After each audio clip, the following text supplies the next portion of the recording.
Get in the know. Non-stop Vikings talk. It's Purple Daily on Score North and ScoreNorth.com. Purple Daily, presented by Surly Brewing Company. When I look at it, there's always ways we can improve. There's always ways we can sustain and play better football throughout 4 quarters. But the feeling you get on our sideline, in our locker room, no matter what the circumstances are, I do feel like these guys believe in each other. They believe in what we're doing, and ultimately they believe that we're one play away from being where we want to be if the momentum maybe isn't on our side. And that's a proud feeling for a coach, because when you know these guys are feeling that, you know you have a chance to overcome a lot of the adversity that's out in front of us to where we want to get to. I'm going to ruin something forever with Kevin O'Connell for you guys when you listen to his press conferences. You notice he talks in threes, or maybe you haven't, but now you'll never not notice it. Mean? So he'll use a word. Can you play that one more time? Just like the first 10 seconds. When I look at it, there's always ways we can improve. There's always ways we can sustain and play better football throughout 4 quarters. Maybe he was in the middle of the clip, but he'll be like, "There's always ways we can improve. There's ways we can improve this." Oh, okay. Like it's a thing. It's a thing that he does. He's a very good public speaker. Yes. Remember when Nick Sirianni got that Eagles job, and he's still kind of weird at press conference. It's the hire is working in Philadelphia, but it was like after his first press conference, people are like, "Oh my god, if he can't even speak in front of a room, super nervous. Yeah, what the hell's gonna happen?" My girlfriend loves Kevin O'Connell. I think there's probably a lot of girlfriends. He's an attractive man. Let's not pull any punches here. Loves KOC. Says, That's an "Hi, attractive babe," man. every time he comes on the screen. I think she's talking to me. She is not. She is talking to Kevin O'Connell. Talking to her love. Talking to the coach. I'd like to get kind of an informal poll on the Purple Daily YouTube comment section. Does your wife or girlfriend love Kevin O'Connell? Let us know. Yeah. Maybe we'll bring that back on Feedback Friday. He's a quarterback. Not a good one, but he was a quarterback. He's got the chiseled jawline, just like a quarterback. We've come a long way from the old days of coaches. And let us know, did your wife or girlfriend love Mike Zimmer for some odd reason, too? Let us know. I mean, Mike Zimmer does have everyone has an Instagram famous I was going to say, at first I'd be like, what are you talking about? But yeah, you're right. By the way, this is Daily Vikings Entertainment. This is Purple Daily, where we just want the Vikings to win a Super Bowl before we die. And the show is presented by our friends over at TCL. No matter what you watch, TCL has award-winning TVs for any budget, any space, all with stunning picture quality. And TCL makes more than just TVs. They offer mobile products, audio devices, home appliances. TCL brings you joy and simplicity through innovative technology. And this coming Sunday, for a trap game. That's right. It's a trap game against the Commanders, because you got the Buffalo Bills on the other side, coming off a nice win. Buffalo Bills on the other side. We are going to watch the trap game all together at First Round at Mall of America, the Surly Purple Daily viewing party. Our friends from Surly will have plenty of these if you are watching this on YouTube before I die beer. So we're going to cheers these together as we have the second Vent Line watch party. This one we're going to be warm because we're going to be inside. And so you know what, gentlemen, you know what's perfect with a good cold beer? That's right. An ice cold glass from our friends at First Round. So on Sunday, we're going to be at First Round. And right now you're saying, where is it, Judd? And I'm going to tell you exactly. It is in the Mall of America. It's on the first floor, right inside Nickelodeon Universe. It is a big sports bar. It's a great sports bar, tons of great TVs, and it will be a place where we can gather, talk Vikings, post-game vent line, and also cheers a bunch of these in these really cool glasses. First Round. Did you swipe that mug from First Round, or did they give it to you? Did you just steal it off the table? I did not steal it. They gave it to me. Okay. I said I went there Friday to shoot some stuff, publicity stuff, to say, hey. And I had never been there. Truthfully, I hadn't heard of it. It's a great sports bar. It looks like the pictures look like it's really cool. Multiple levels. So it should be. Yes. And then I said, can I swipe a glass? Because, it's a cool glass and I'd like to show it. Bartender said, absolutely. Cleaned it out for me. Gave it to me. Very nice guy. I was very appreciative. He probably got in trouble for that, by the way. You probably got him scolded. You might have got him fired for giving away. I talked to the GM right before that. I think we're all good. I think for First Round and Sports Dad, I think we're tight. Good. All right. Do we dare? Do we dare get back into our Monday staple here? We have a pie chart coming. We'll get you some nitpicks because when the Vikings win, we do nitpicks. When they lose, we do silver linings. We got Packer Vent Line on the show today. Yep. But we start with Judd here. What is your hottest, strongest Vikings take? All right. First of all, before we start, the public wants it. They're going to get it. We got to wave the flag. It's 6-1, boys. You're deflecting. 6-1. We got to wave the flag before we get to the strongest Vikings take. Wave the flag. And then, there it is. And then, as promised, I told you guys I would do today's show in the mullet. Oh, we're going to do it. Okay. So, yeah, I told you I would. Are you going to put it on the right way, or are you going to wear it as a beard? What's your strategy here? It's going to be the correct way. Jared Allen mullet. I like this. So, here we go. I feel like we kind of talked about this yesterday. We definitely need those late 80s Judd half bullet poof picks, the perm picks, if you will. All right, the perm. There we the go. perm. Yeah, the perm was great. Okay, did you guys see that Chris Thomason from the Pioneer Press I couldn't tell if he was tongue-in-cheek with the tweet or if he actually did some research, but he said the Vikings were 0-6 in their last 6 games in which there was a horse on the field pregame. So Denver runs a horse out, apparently. And then the Chiefs run a horse out there. Thomason would do his research. There's no question about it. Dex just nailed it. Yes, he did. I guarantee he was not joking. He also posted a picture of 95-year-old Bud Grant in the press box yesterday on Twitter. I'm wondering, how did that interaction go? Did he just walk up to Bud Grant and say, hey, Bud, look, and then just snap a picture? Or did he tell Bud, I'm going to take a picture of you for social media. Don't worry about what that is. It's for Twitter. It's probably going to not exist in a month, but here, smile. I think whenever Bud does the garage sale, Chris goes as well. Yeah. So they're fairly tight. I love it. They're fairly tight, but I guarantee you the horse thing is a fact. Okay. Declan's exactly right. Chris wouldn't make that up. Okay. All right, we'll start with Judd. What is your hottest, strongest Vikings take? Okay, my hottest, strongest Vikings take is this. I am coming with a heater this week. I obviously was criticized last week. The fan base turned on me, and I examined things and said I am going to do it right this week. So here's my hottest, strongest Vikings take. Kirk Cousins is the NFL's best game manager. Okay. Yes, that is yes. We have a ruling. That is a hot take. It's a take. We can decide how scintillating it is. I like the creativity of the take here because it's a backhanded compliment take is what it is. I'd like to explain. It's not. It comes off that way, but here's what I am trying to say about the Vikings QB, who put up really impressive stats for most of his tenure under Mike Zimmer, didn't win games, and his head coach despised him, which was not all his fault, obviously. We talked about this. Kevin O'Connell, when he got the job, if nothing else, was going to be an ally to Kirk, help Kirk. And Kirk's stats, as we have discussed ad nauseum at this point, are all down. He is having a career statistically bad year for Kirk Cousins. That being said, what is he doing? He's winning football games. He is, for a large part, in my opinion, maybe Philadelphia counts, but for the most part, he is not shipwrecking games. He is not struggling late in games that shipwrecks games. And I was going through quarterbacks last night, and I won't go through this whole thing, but I divided them into 3 categories, in my opinion. The stars, of which Kirk Cousins is not one. That is not somewhere where he is going to reside. He's not going to be a star. I think we all agree he's around between 10, if we're being kind, and 12 when it comes to the best quarterbacks in this league.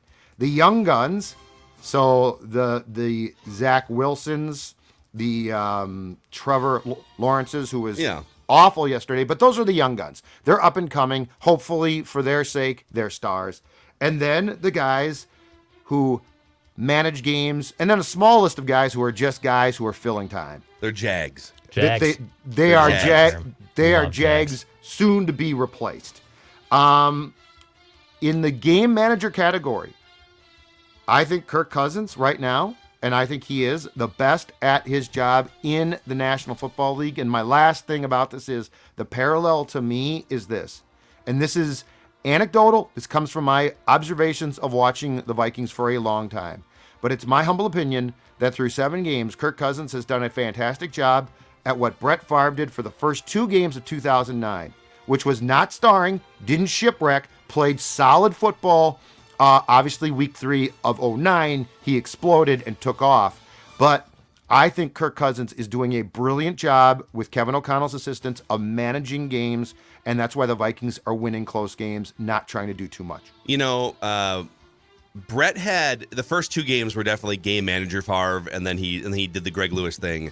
Yep. But he had a bunch of games where it was kind of backseat, and then he had like 4 or 5 games where, all right, it's going to be the Brett Favre show here. I'm gonna carry the offense and do Brett Favre things.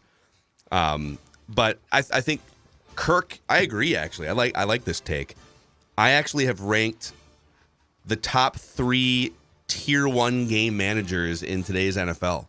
This is just today. So I'm with you. There's like a Patrick Mahomes, Josh Allen, Justin Herbert, although he's been hurt, and that's just kind of a weird team this year. But there's the guys that carry you and can just dig you out of a mess, convert a 3rd and 13 inexplicably, right? Like, he's not in that category. Yep. And then there's like the aspiring franchise guys like that. Jalen Hurts is kind of maybe getting to that level at some point. But I think there are 3 tier 1 game managers in 2022.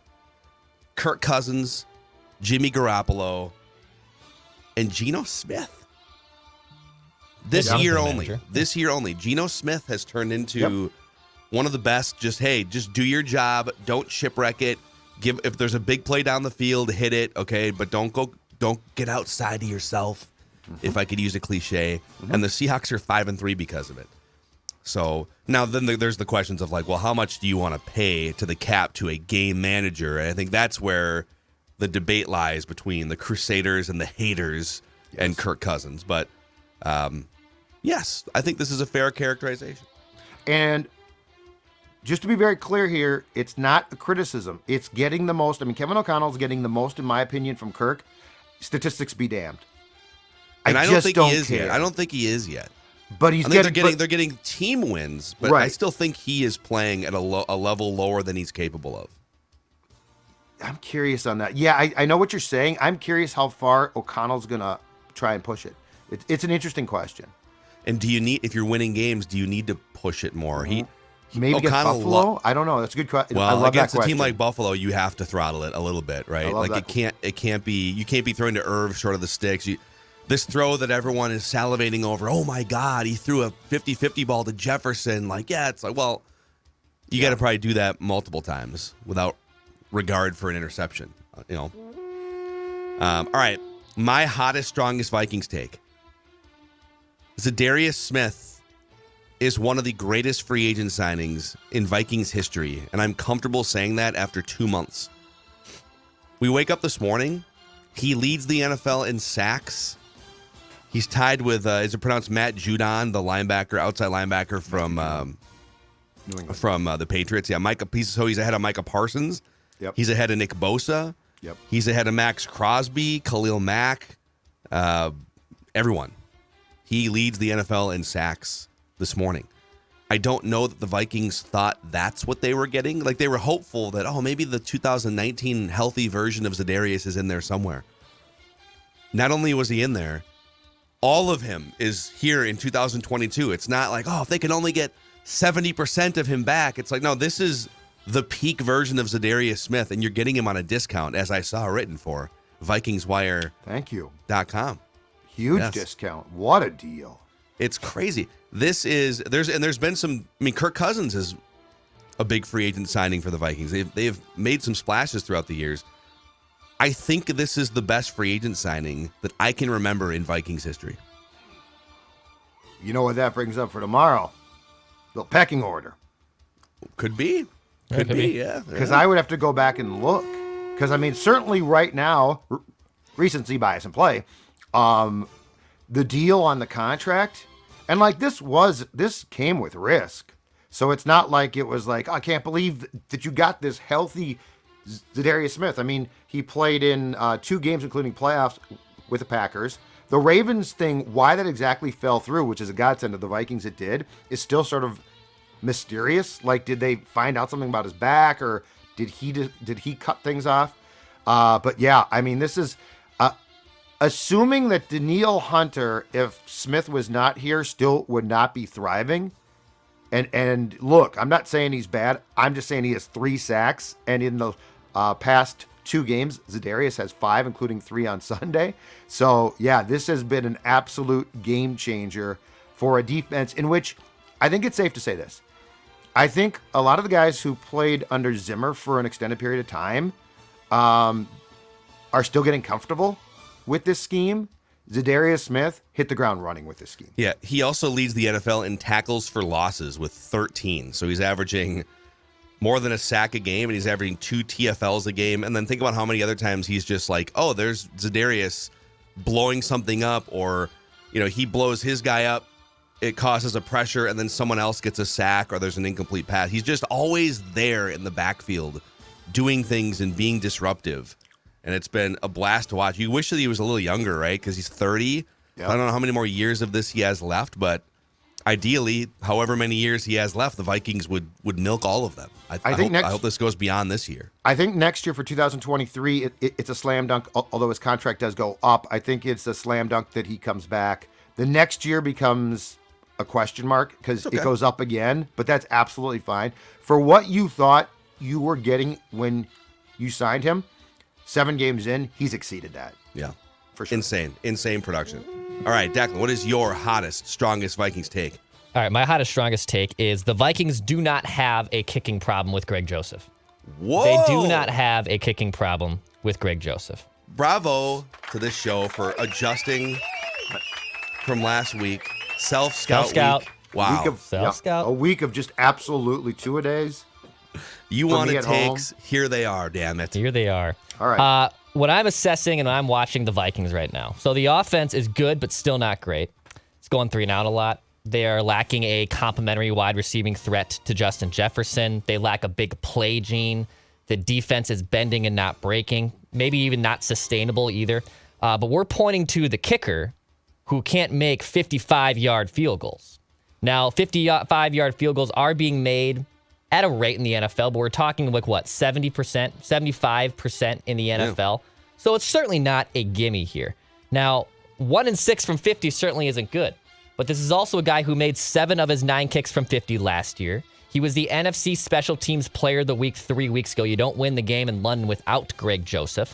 I don't think pointing the finger at Greg Joseph and saying, cut him, go find someone else, it'll solve all the solutions. Number one, I really don't know who's available to find that right now that you can just go get someone else. And it's clearly mental with this guy. If Matt Daniels, too, didn't know what he was doing as a special teams coach, I'd be also a little concerned. Matt Daniels is a damn good special teams coach. This is all on Greg Joseph to figure it out on his own, and also on the Vikings to continually just stop using him on 55-yard field goals. Well, we have to make one of those eventually. Yes, but why are you continually putting him out there if you can't make 55-yard field goals?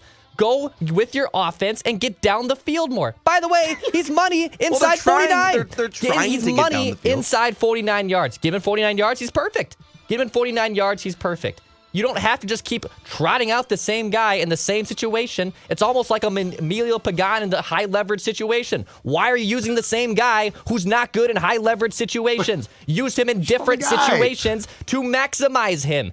Greg Joseph is not the problem. He's not the problem. Okay. Let's unpack this. First of all, I appreciate and respect this take. This is a brilliant hot take on a Monday. I appreciate this. But so let's go to the Emilio Pagan thing. For those that are uninitiated, the Twins have a late inning reliever that sucks. His name is Emilio Pagan. He gives up home runs every other time he goes out. Mm-hmm. Okay. You can say that, it's the Twins' fault for running Emilio Pagan out there. Well, at some point, you need guys to run out there. Like, you need a guy to get outs in the 7th inning or the 8th inning. And at some point, you need a guy to kick a 50 or a 55-yard field goal in today's NFL. Not to mention the fact he's also missed the most extra points. He has missed the most kicks of any kicker in the NFL. He's missed 8 kicks so far this year, 3 extra points, 5 field goals, all of them beyond 50 yards. But if the solution is, we just stop running him out there for 50-plus yard field goals, then I would say then you do have a kicker problem, because the rest of the league can make field goals at least at a 50 to 70% clip. And we're dealing with small samples here. I don't think they should cut him. because I agree with Declan. I don't know that there's just someone on the couch that's just going to be money from 55 yards who's unemployed right now. But I do think we have reached the territory of, like, he's week to week on watch here. If he can't turn this around soon, you can't just go the rest of your season and not kick 50-plus yard field goals and be worried about extra points that could cost you games. So I'm not cutting him yet, but he's on notice right now. We're halfway through the year, guy. Like, you got to figure it out at some point. This is a huge concern. It's an enormous one. I mean, this is a team that has a well-documented history of sometimes successful kickers gagging when it matters most. And we're talking about, I mean, the Vikings are flat out a playoff team. And the Vikings are going to be expected with how they are playing at this point to make a playoff run. I don't see how you can just forfeit 50-yard field goals. Like, if this was 1981, yes, absolutely. Who cares? But, you know, I don't disagree with you, Declan, on 4th and 1. And I think there was a 4th down that would have been about a 55-yard attempt where they went for it. Yesterday, they tried to pass and didn't get it. But in that situation, in that part of the field, I don't disagree.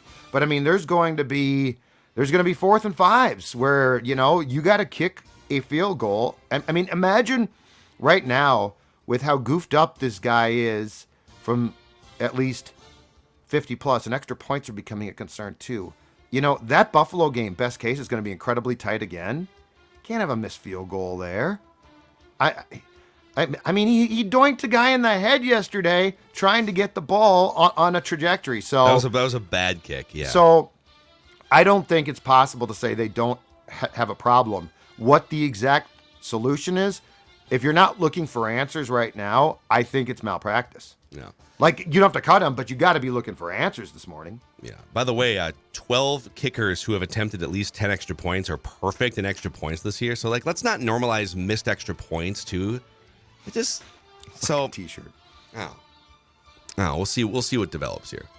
I think we all agree I'm not cutting him today. Declan's not cutting him today. Jed, are you cutting him today? I'm calling him in. I'm going to sit him down, see his state of mind. If he starts to sweat, I'm going to cut him. Okay. The pulse is getting out of control. Broken down. The pulse is getting to use a Macadac term. The pulse rate is probably too high at places I don't want it to be too high for a kicker. It's racing out of his neck every time he lines up for a standard field goal. Every time he lines up to do his job. But anyhow, those are your hottest, strongest Vikings takes here. Yes, bravo to us. We are locked back into this segment. We'll get to a pie chart of praise here in just a moment. But a shout out to all of our friends with showing us their slips, I guess, on Underdog over the weekend. Yeah, I think this is this guy's Twitter handle, and I try to confirm it, so I'm just going to give him the love for it. It's at Jock Jones, but it's not the actual Jock Jones. I can confirm that. But Jock sent me this slip over the weekend, a nice little 4-pick, 300 payout for him. He took the over on Kyler Murray and the over on DeAndre Hopkins, plus the over receiving yards in Kirk with Adam Thielen and Kirk with fantasy points and receiving yards there. So he has a nice little win on Underdog Fantasy, which is the best and easiest way to play fantasy sports and get a nice sweat on a game. They have different sports. They have NBA and NHL and NFL. They do mixed sports entries. You can join now with promo code SCORE, SKOR, and they'll double your first deposit up to $100. Underdog Fantasy, the best and easiest way to play fantasy sports. A shout out to our friends over at Nutrisource, the official dog food of Mackie and Judd and Purple Daily. So the last couple mornings before this morning, Maya Mackey decided to wake us up at like 4:30, just ready to eat Nutrisource, which is a little aggressive. This morning she waited a little bit longer, but I can't blame her. If you're a dog, Nutrisource you got these little Nutrisource pellets are dancing around in your head all night because you're so excited to eat and have good digestion health. So true. Like the dogs dream and they go, oh, and you're like, what are you doing? And he's like, oh, you're dreaming about the morning and your breakfast of Nutrisource. Now, this little girl, Stella, she not only loves the food, but she also loves the training rewards treats. In fact, there's about 2 or 3 times a day when she will politic to go outside, not because she has to go to the bathroom, potty, She wants the training rewards treats as soon as she steps back inside, and that's because Nutrisource does it, right? Nutrisource, easy for me to say, NutrisourcePetFoods.com to find a Nutrisource dealer, if you will, near you. Minnesota-based company, good. and you can find them all across the United States. NutrisourcePetFoods.com. All right, time for a pie chart of praise here. Now on Mackie and Judd, You wanted better charts that you could see the fine print on. the pie chart of praise. You should be singing his praises. All right, it's my turn here this week to dish out the first post-buy pie chart of praise, and I present to you guys 5 slices. You tell me if these are on the money or not once we get through them. All right. I'll start right. with the lowest percentage of pie and then work my way up. 10% to Kirk Cousins' crazy legs. What a scamper, man. 17 yards to the house. Looked like he was going to get sacked in the backfield, and then didn't know he had afterburners, but he definitely turned on the afterburners as he went around the corner and thought, oh, maybe he's just going to go out of bounds at like the 6. No. He charged, I believe, dove into the end zone. One of the great runs of Kirk Cousins' career. He did dive, yes. I did look it up. He has like a 30-yard run at some point in his career. I don't remember what that looked like, but this was one of the longest runs, and it was a run for a touchdown for Kirk Cousins. So 10% to Kirk Cousins' crazy legs. I need a John Elway helicopter spin heroic touchdown in the playoffs from him at some point, where he just sacrifices everything, gets spun around, and lands in the end zone. You know, he dove in to the corner of the end zone to conclude that run on Sunday and could have gotten absolutely blasted. He got hit, but he could have been blasted. Yes, he gave up his body for the NFC North crown is what happened. Which you should do. Yep. 20%, we already talked about this man, goes to Zadarius Smith for just terrorizing Kyler Murray yesterday. He was everywhere. He had 3 sacks. He had several tackles for losses. He was disruptive. He looks like the old Za'Darius, and he leads the NFL in sacks like we talked about, with 8.5 going into this Monday. So Zadarius Smith, 20%. 20% to Cardinals general manager Steve Keim for his blatant disrespect on the way out the door of Patrick Peterson and Jordan Hicks. So much so that those guys stood up in front of their Vikings teammates and coaches at the team hotel on Saturday night and delivered a pep talk for the ages about how to dismantle a weak-minded football team, punch them in the mouth early, and they won't be able to come back from it. So they gave the Vikings team, their Vikings teammates and coaches, a masterclass in how to defeat this Cardinals team. They made huge plays all day. Jordan Hicks made the game-winning tackle on 4th down at the end. Yeah. Patrick Peterson was not only making plays for 3 hours, but he was taunting the sidelines, which I appreciate. I've never seen him like that. Like he's a pro's pro. Oh my gosh. Did you guys see the video that someone from the Arizona media did post-game on the field where he gets Peterson walking off, and Peterson's like, I just want to talk to Steve Keim. And the guy says, what do you want to tell him? And he says something like, I want to know why he said he'd call me, and I'm still waiting for that call. I want to talk to his face. It was like, it was real. Like 2 years ago? Is that what He was referring to two years ago. You know what's weird? I don't remember the Peterson story angle being this intense for the game in Arizona last year. Do you? I wonder, here's my thought. I wonder if Jordan Hicks had a similar experience on the way out, thinking like, man, I've given this franchise some good years. Maybe. And they slighted him, and now Patrick Peterson feels even more like, wow, these guys treat people poorly on the way out. So maybe those guys together with their sort of anti-Cardinals mindsets. All right. I don't know, but whatever it was, the problem is I want to see Patrick Peterson that hyped up and that energetic every week. You know, like I guess he told the team, like, hey, if you don't know how it's done, follow my lead today. It's like, well, I feel like he should just be doing that. I'm not saying he's going to be able to, you know, play that well every single week, but I want to see that type of motivated play from the Vikings defense on a weekly basis. Okay, 20% goes to Kevin O'Connell's red zone play designs. I believe the Vikings were perfect in the red zone, scoring touchdowns yesterday. 5 of 5. And they are now the 5th best red zone team in the NFL as of this Monday morning. They have the 5th best touchdown percentage in the red zone of any team in the National Football League. And you know, the one in particular that stands out, he loves to do these little jet sweep motions inside the 5-yard line, inside the 8-yard line. And it's to just cause confusion. Sometimes you're going to hand the ball off, and all of a sudden there's a Jalen Reagor or a Justin Jefferson just speeding by as the ball is snapped. Sometimes you're going to let the guy just run by and be a decoy, and then linebackers and safeties have to figure out, oh, does he have the ball? Does he not? So just the illusion of complexity. And that play where they start, it was like, the 2-yard line or 3-yard line, and Jalen Reagor goes in motion from the left to the right, full speed, ball is snapped.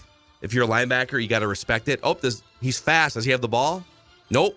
And by the time you process that, Dalvin Cook is walking into the end zone through a gaping hole on the left sideline scrimmage. Just super creative.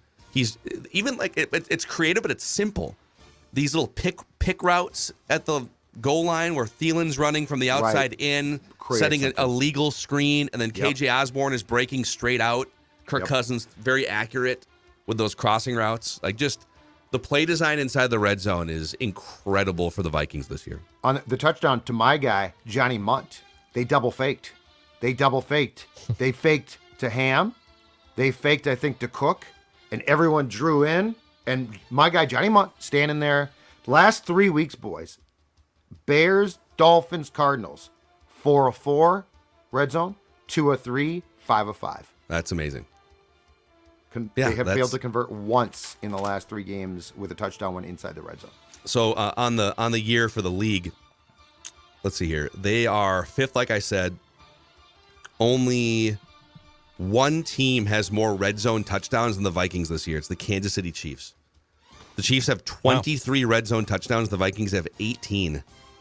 Let that settle in for a second. Your red zone offense what team is this? Almost as efficient. Well, Kansas City is like 77% touchdown percentage. The Vikings are 67, but that's good. Yeah. Yeah. It's funny because the other teams in this tied with the Vikings at 18 are the Saints and Lions, who apparently are fairly successful in the red zone, but not in other areas. Yeah, because the Lions defense stinks. Yeah. They scored 27 points in the first half against the Dolphins yesterday and then didn't score the rest of the game. They got beat. Yeah. Poor Dan Campbell. And that leaves one more 30% chunk of pie here. Okay. I'm putting a bunch of people in one chunk of pie here. It is the Vikings running game. So I'm putting the offensive lineman who created gaping holes. I'm putting Dalvin Cook, whose demise was greatly exaggerated. 6 yards per carry, 173 yards on the ground. They ran the ball like the first 5 or 6 plays to just set the tone against the Cardinals. So they did some stuff in the passing game, but the passing game was filled with pressures, and Ed Ingram struggled. Kirk was inaccurate for chunks of the day. It just felt like the running game was what they kept going back to for success, for chunking yardage, and for scoring points in the red zone. So this was a game that would make our guy Alex Boone very, very proud and happy. A time where you just line up and run the ball 30 plus times and punch the opposing team right in the kisser. Football. Love it. Because that's football. Yes, it is. So 30% the Vikings run game, 20% Kevin O'Connell's red zone play designs, 20% Steve Keim for his inadvertent motivational tactics, 20% to Zadarius Smith, and 10% to Kirk Cousins' crazy legs. I like it. And here's the thing I love about your 30% chunk of pie. It again shows the adaptability, in my opinion, of O'Connell and the coaching staff with their schemes because of this. So Peterson and Hicks undoubtedly had talked to O'Connell about the Cardinals and like what they knew about them, both from a schematic standpoint and probably mentality standpoint, right? We all know that the Cardinals are sitting on a powder keg, itching to get Kingsbury probably axed as soon as possible. I think it's not, the ship has sailed on Cliff Kingsbury, who didn't make it as a college coach, much less a pro coach. And what I love about what you're saying is this. I think O'Connell, not just from it's smart to establish the run standpoint, but what punches a team that wants to quit in the mouth more than that? Like when you come out, because if you come out and pass, yes, it can dagger them quickly and it looks good. But if you come out and run, it's like, oh my God, this is gonna be a long day, right? Yeah. So I love that they basically said, you know what? This team is mentally weak and probably checked out. What's going to punish them? The run game. But the good news for the Vikings is it didn't feel like the Cardinals were quitting or anything. The Cardinals, it felt like were playing for their season and playing hard, and they forged a comeback early in the second half. So it wasn't like you just steamrolled a quitting team that was trying to get its coach fired. You beat a team that was disorganized and chaotic because the coach is sort of incompetent. Right. But they were definitely coming at you all day long, which to me is good news that you fended them off. And again, I don't think you have to feel apologetic because it was another fairly close game. This is a Cardinals team it's a competitive, good, talented team with DeAndre Hopkins coming back here too. But they're just poorly organized and poorly coached. And Cliff Kingsbury is going to get a cush college job at some point, I would guess, for 2023. You punched him in the mouth, and I'm going to tell you right now, your co-host on Tuesday night is going to love that. He is, yes. The Rock knows how you Alex feel about Boone pie. loves to punch people in the mouth. Yes, he is. I think it's time to make fun of the Packers and Packers fans, boys. Last night, the Buffalo Bills mostly dismantled the Green Bay Packers. As expected, the Packers are now off to their worst 8-game start in Aaron Rodgers' career at 3-5. The Vikings have 1 loss. Everyone else in the division has at least 5. And so let's turn our attention to Packer Vent Line, courtesy of the fan in Green Bay.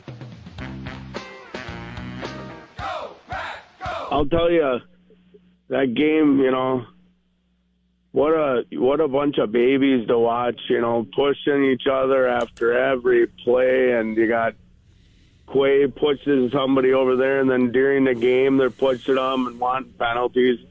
Going down there, doing the highlights. You got Jones wiping his jersey off on a first down carry, but of course when they had 4th and 1, he got crushed. I know everybody's in the backfield, but I mean, what a bunch of babies to watch that game. Go, Pack, go! 0.0 what? 2? 9. I think 1 deathbed. What's that? He's on his deathbed. 0.08 is the legal. 0.08 is legal limit. Yeah, that guy's nowhere near that. He has well exceeded that. 0.2. Yeah, so he would be like He's point, probably a 0.2 or yeah. He's probably a veteran drinker too, so like he can get through the call, but you can. I mean, the voice is gone, and this is why I love calls from the Green Bay All Sports Station. I feel like Milwaukee's not as drunk. Like the people that call into the TMJ postgame show, they're funny, but I don't feel they're as loaded. In Green Bay, they're loaded. Yeah, Green Bay, it's a little closer to home, right? It's smaller town. There's fewer things to distract you. Yeah, Milwaukee's a fairly large city, and so you get people that are kind of like, I'm mad about the game, but ultimately, there's other things going on here. I'm mad about the game, but I have to go to my corporate job tomorrow. In Green Bay, it's like, I got to go to the paper mill. Give me another beer. Go, Pack, go! This was a close game, and without the referees, Mason Crosby is lining up to tie the game at the end instead of get it 3 plays closer. Because that call against Bobby Cunyon, that was weak. Was absolute BS. Absolute BS. I would agree. That was not good.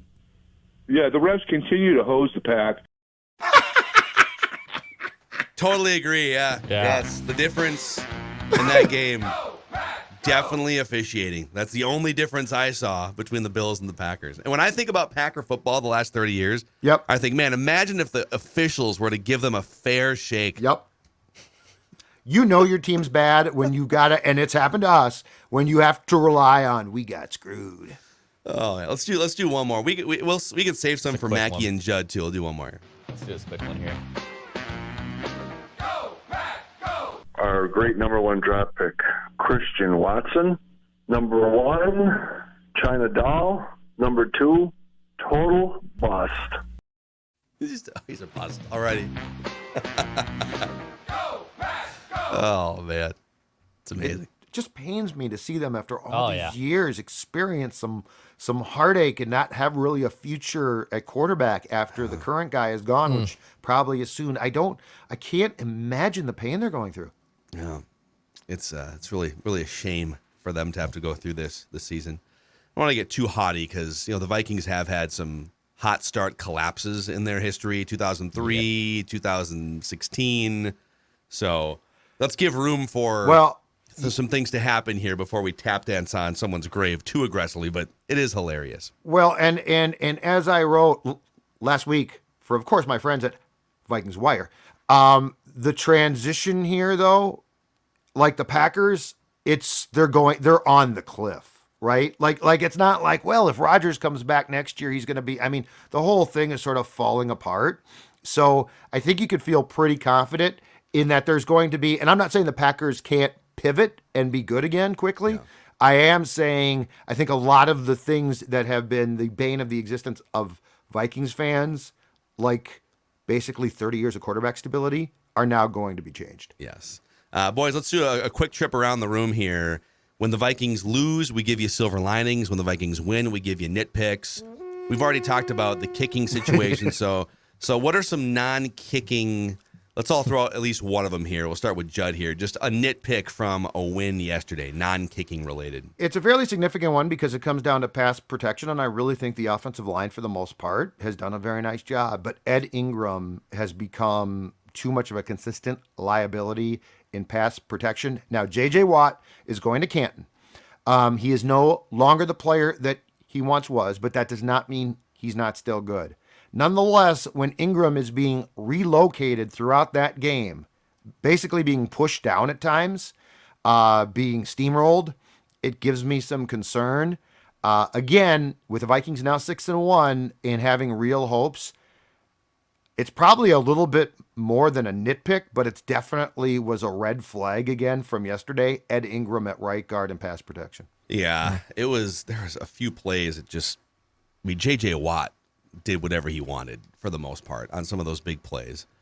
And so I don't know if it's just a mechanical, if it's like a footwork thing that he just needs to get better set, but I think they got to be week to week at this point with him. It's not that you have to write him off forever, but at some point it's like, man, if you're the weak link by far along the offensive line and there's a couple of veteran options that could just step in, I would explore those very quickly if he struggled again. Maybe you go with him, all right, what can you learn from this going up against J.J. Watt? Let's see how you respond against Washington, but I would have a Schlottman or a Chris Reed ready to rock and roll, second quarter, third quarter of that game if needed. Declan, what's your nitpick? We talked about it a little bit on Vent Line yesterday, but Kirk's inaccurate throws. I think that's the part of his game that is now starting to probably worry me or concern me the most with it. Now, Judd said he's been the best game manager. He's managed the games appropriately. The stats haven't been there from years past, but the Vikings are winning, so you kind of take off some of those stats if it means wins for your team. But there is just weirdly inaccurate throws from him, from a guy who's pretty accurate. A quarterback who even sometimes we have ripped before, but I think we all can agree that when he's set in the pocket, he can make just about any throw there is for the most part. And there was about 3 throws yesterday that I think are just now starting to compound over the last few weeks that I'm starting to notice that he usually should routinely make, and he's just missing them. I know the fourth down, when they had the 2 chances on fourth down essentially early in that game where they both shoved the ball down the field. I didn't love the play call there, but I like the willingness to at least try to get a big chunk play and throw it to your star receiver in Jefferson. But there was other missed throws from him that are concerning to me. I would say that's the most concerning part of his game for me through the first 7 weeks of the Vikings season. Yeah. Kind of feels like things are moving fast for him, and maybe it's the system. My guess is it'll look better next year than it does this year for him. But the problem is, because that's kind of what he was talking about when he first came to the Vikings too, which is like, oh, now we're going to have another year. Once we get second year with the Vikings, work on our code words or whatever it was that he said, or second year in the Kubiak system. He kind of talked about needing to just be immersed for a year or two. And that's great, and he'll have that time next year because he's under contract, but this is kind of the wide open window year. Right. So you'd like for some of this stuff to get ironed out soon. When the season started, I thought, well, they'll make a run for the playoffs this year, but next year's really going to be the year that everything kind of comes together. Mm-hmm. But this year's the year where there's only like 3 good NFC teams.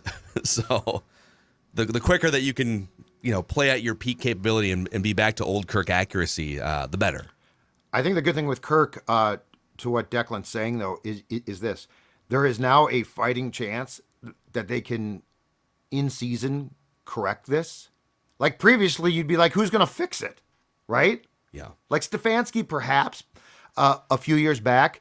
But, I think the relationship between O'Connell and Kirk is tight enough where they will definitely continue to evolve and either morph and change things or fix them.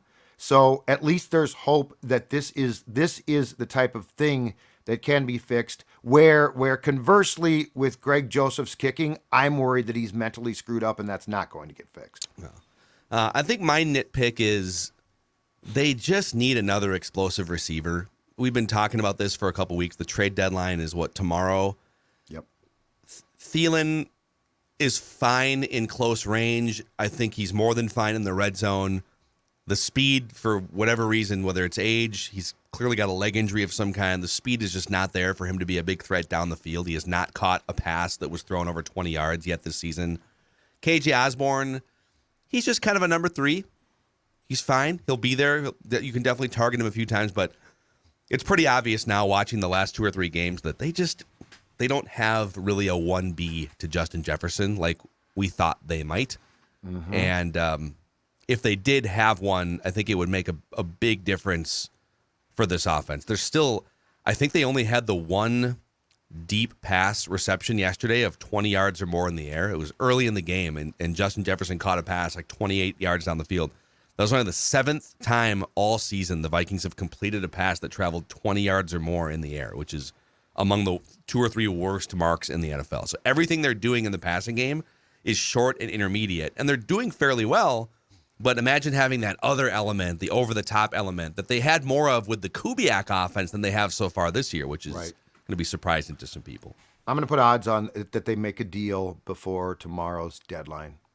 I wouldn't be surprised if it's like ultimately just because the price would probably be more in line with what they want to pay. If it's a Brandon Cooks who knows the system, you would have to get creative cap-wise, but I mean, heck, Brzezinski's done that 1,000 times before. But yeah, I think they're going to make a move here because off your point too, here's the problem. And they know this. One of these days, Thielen's not going to get up. Like he goes down once a game. Yeah. And I mean, you look like he got shot yesterday, went to the sideline, started to run and played. One of these days though, with that, what's clearly a reoccurring problem, he's not going to pop back up. Yep. And if he doesn't, now you're really in trouble because Osborne has to bump up to a position at which I guess they probably don't want to use him. So I think they get something done before the deadline. Yeah. Boys, I have one more thing for you. I have a what are you doing guy here in just a moment. But a few notes before we get to that. We have opened an online Score North and Purple Daily shop for the second time this year. It's over at scorenorth.com/shop. No, we do not have the mullet that Judd is wearing, but we do have Before I Die hoodies and shirts, Victory Monday hoodies and shirts, Purple Daily hoodies and shirts. We've got Score North hats and beanies. So check it out, scorenorth.com/shop if you want to get some swag, Purple Daily swag, Before I Die swag, and support your favorite Vikings podcast here. Also, our friends at Federated Mutual Insurance Company have been helping businesses for over 100 years. They're based in Owatonna. They are one of us. A lot of Minnesota sports fans in there that I've met over the years. And if you're a business looking for just some more frontline protection, a better offensive line, if you will, risk management tools and resources to help maximize the upside of your company, check them out at federatedinsurance.com, where it's our business to protect yours. It's also weight loss season here. Look at this guy here, rocking the mullet, looking even skinnier because of the long hair. It's crazy, yeah. And now you're saying, how did you do it? And it came thanks to my friends at Livia Weight Control Centers. Quick story. So this morning, I got up early. And went to the Bloomington location because a guy from Phil's neck of the woods, Brent Nowacki, was in town from Spokane. Huge Vikings fan. Loves our show. Watches it every day. And he watches it now while working out. Because he has dropped 60 pounds, he saw the spots, and he said, you know what, Judd? And he's exactly right. He said, I heard you say, if I can do it, anybody can. So he joined. He's dropped 60 pounds on his way to more. Incredibly impressive. And if you want to join now, guess what? You'll receive 8 weeks for free with a new Flex program. It lets you enjoy the foods you love, fruit, pasta, and even bread. It's this simple. 855-GO-LIVEA, Livia.com. Brent did this entire thing virtually. Today was his first time he had stepped in a store, but guess what? He lost 60 pounds in Spokane by talking to one of their registered dietitians on a weekly basis on a Zoom, down 60 pounds. Love it. You can start today. 855-GO-LIVEA, livia.com. It's where your weight loss journey can start. Love it. All right.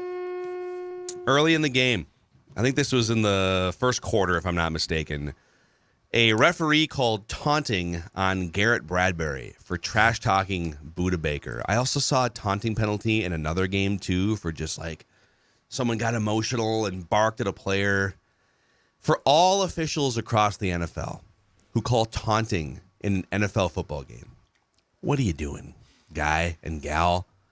Is that something we really... Now, if there's like a lewd gesture of some kind, maybe that's where we draw the line. Okay, you can't make lewd gestures or something. Maybe we keep it clean. But if I'm just going to bark at you after a play and thump my chest and trash talk you, who cares? That's a 15-yard penalty? Like, what are we doing? Are there people, aside from, the 5% of, like, morally high-grounded, planted people, are people clamoring for taunting penalties? Come on, guy. Well, the league gets very upset if you stand over a player on the ground, Phil, and you say something. Is it, but like, why? There's no physical bodily harm being done. It's just people, no one's throwing a baseball at someone's head 100 miles an hour like in the other sport. Can I give you also just a very, very brief what are you doing guy? And it's not NFL, but it is football related. Mm-hmm. Okay, so I was at a high school section game over the weekend. I watched Mahtomedi take on Cretan, and Mahtomedi just absolutely destroyed. I think it was like 48-9, just a slaughter, right? There's 6 seconds left. The clock's ticking off. The players are basically now off the field, like ready to congratulate. And old Steve Walsh, the head coach of Cretan Durham Hall, decides I'm going to call my last timeout so I can run one more play. Oh my God! 48-9. Guy. What are you doing, guy? What are you doing? It was for the seniors. Come on. He's doing it for the seniors. He loves the seniors. 48-9. Get off the field. Like you don't want to stay out there anymore. I'm with Declan. Come on, man. Dude. And also, what if one of your kids who's going to go play college football next year, tears his ACL trying to block on that last run play? Just come on. Some common sense here in football. Come on, guys. Come on. Stop calling meaningless timeouts. Just let the Declan clock going run to out. high school Stop football games. calling Very taunting. Zolgad of you. I am. I'm going next week, too. Going to my high school's in a section final, I think for the first time ever. I don't think Central's ever made a section final. And it's going against Mahtomedi, so it's going to be a divided household all week for the rights to go to the state tournament. So it'll be fun. Judd goes to random high school games oftentimes, just wearing his mesh shorts and a trench coat. So and this now. And now the mullet, yeah. And the mullet. You should invite him. Hey, fellow kids. Don't come with us, but just go stand up along the fence alone. Hey, fellow kids. How you doing, fellow kids? Yeah, that is Judd. Oh, man. All right.